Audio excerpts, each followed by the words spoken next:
Odell Beckham Jr., you are a Miami Dolphin. Some breaking news here on a Friday morning. It is that OBJ is signing with the Dolphins. Chris Grier and Mike McDaniel strike again to add a third wide receiver to this depth chart and make an elite trio of Jaylen Waddle, Tyreek Hill, and Odell Beckham Jr. I am Nic Rohloff. This is Dolphins Today. Make sure you have subscribed if you have not already, because we are going to bring you breaking news from Miami, any news throughout the offseason, rumors as well as we progress throughout the offseason after the NFL draft into rookie minicamp, OTAs, and then hopefully getting closer and closer to August's preseason and September's regular season. So hit that sub button, we'll have you covered.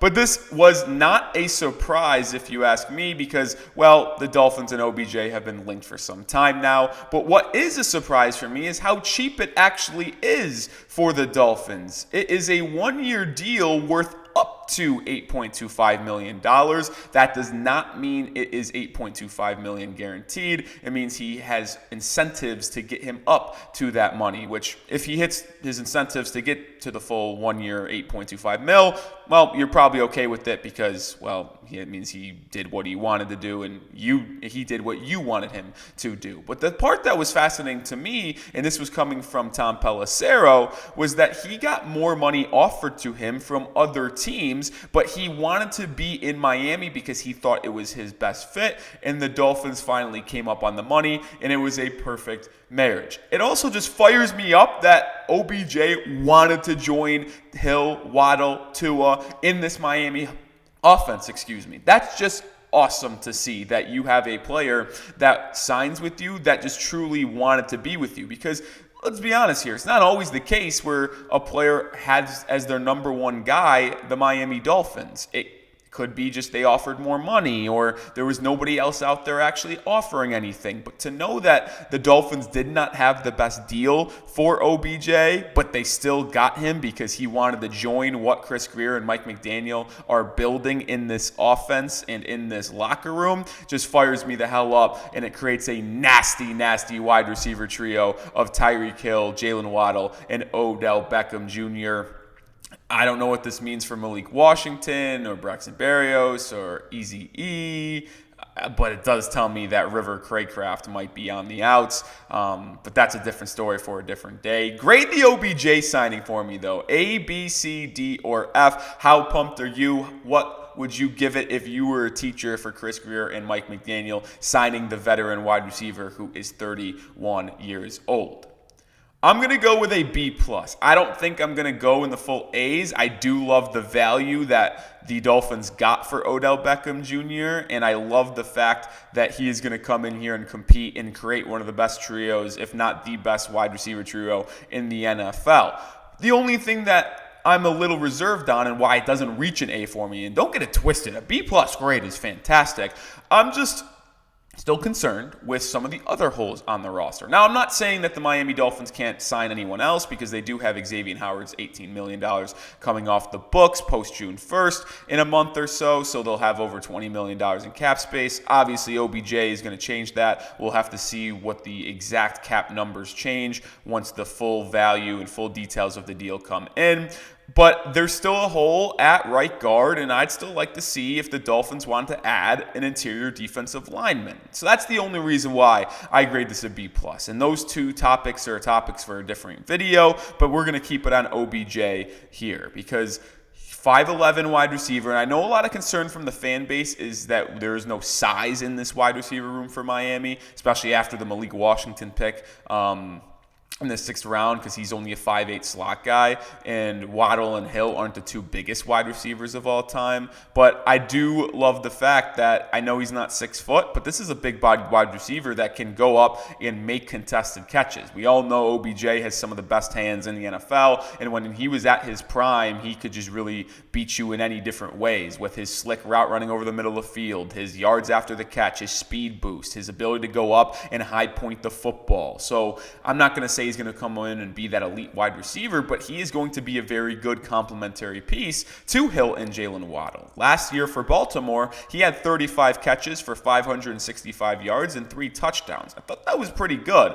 Not obviously eye-popping numbers, but the wide receiver 2/3, because you have to take into account Zay Flowers and Mark Andrews, but he was hurt for a little bit of the season too. But either way, that's not a pass-heavy offense, and Lamar Jackson, as good as he is and as an MVP caliber player as he is, he's still not the most consistent thrower of the football. I would put Tua in a higher category when in terms of accuracy in the NFL, and I will stand by that. But OBJ giving you 565 yards last year and 3 touchdowns in Baltimore, I really think that's all you're going to ask for him to do in Miami. Like, the pressure is not going to be on Odell Beckham Jr. to shoulder a wide receiver room, and that's the beauty of this signing, if you're asking me. That shoulder and that big burden is going to fall on Tyreek Hill because he is a top 2 wide receiver in the National Football League. Pick your flavor between him and Justin Jefferson, but it's one of those two for sure. And you get Jaylen Waddle's speed is there as well, who's been over 1,000 yards in every year of his career. And then you just get little Odell Beckham Jr., little OBJ to the side here that defenses don't really pay too much attention to because they're so focused on containing Jaylen Waddle and Tyreek Hill's speed and not letting them get over the top for a 70-yard touchdown that we saw so often last year, that OBJ is going to be able to operate on one-on-one situations. And yes, he's not got that same burst and route running ability that he had when he was younger coming out of LSU for the New York Giants, but this is still someone who can be productive in his role. And prior to his ACL injury in the Super Bowl, he was on his way to potentially being Super Bowl MVP for the Los Angeles Rams in 2021. He was terrific for the Rams, and the small amount of games he played after being traded from Cleveland to LA, he had 300 yards and 5 touchdowns. So I'm hoping that he can be kind of like that in what he did in Baltimore last season, and I just want to continue to reiterate this point. He is not going to be this otherworldly 800-yard type receiver. And that's not what you're signing him to be. It's not what you're asking him to be. When you have the 2 wide receivers that you already have that have been consistent 1,000-yard guys for almost every portion of their career, you are just asking for a complementary piece that can help in the red zone, help on third down situations and obvious passing downs, and get open deep down the field and maybe go up and make some contested catches at times. That's what Miami was hoping to do with Chase Claypool last year, a big-bodied wide receiver. OBJ is not as big-bodied, only 5'11", but possesses elite contested catch abilities, and I am hoping that he is going to continue to bring that to the table for the Miami Dolphins. Before we head out of here, I do want to make a note what this means for the rest of this Dolphins wide receiver room, because it's a crowded room now, man. You obviously have as roster locks, I think you got 4 guys. I could argue 5. Obviously, Tyreek Hill, Jaylen Waddle, Odell Beckham Jr. are 3 mega locks. There's no chance they're not on the roster come September.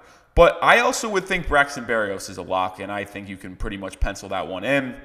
Decent slot guy, not a lot of money allotted to him, but he is such a good member of the special teams unit for Miami and returning as well. So I think Braxton Berrios is a lock at number 4. I'd also like to consider Malik Washington a lock to make this roster, the rookie from Virginia. I've been preaching his praise to the choir. If you haven't watched the past couple of videos, big fan of his. I think he can learn under Berrios. He has some return value as well, and I think he could be a great slot player and depth piece if Miami needs to call on him if an injury happens throughout the year. So that's already 5 in my mind. And I don't think Malik is a guaranteed lock. I think he should be. But those are 5 guys. And I don't really think you're going to go more than 6. So who ends up getting that 6th wide receiver spot? Is it going to be Eric? Is it going to be River Craycraft? Like, it's going to be a fight for one of those last 2 roster spots. It could be the rookie from USC you took in the 7th round, Taj Washington, if you don't think you could keep on the practice squad without him getting poached. So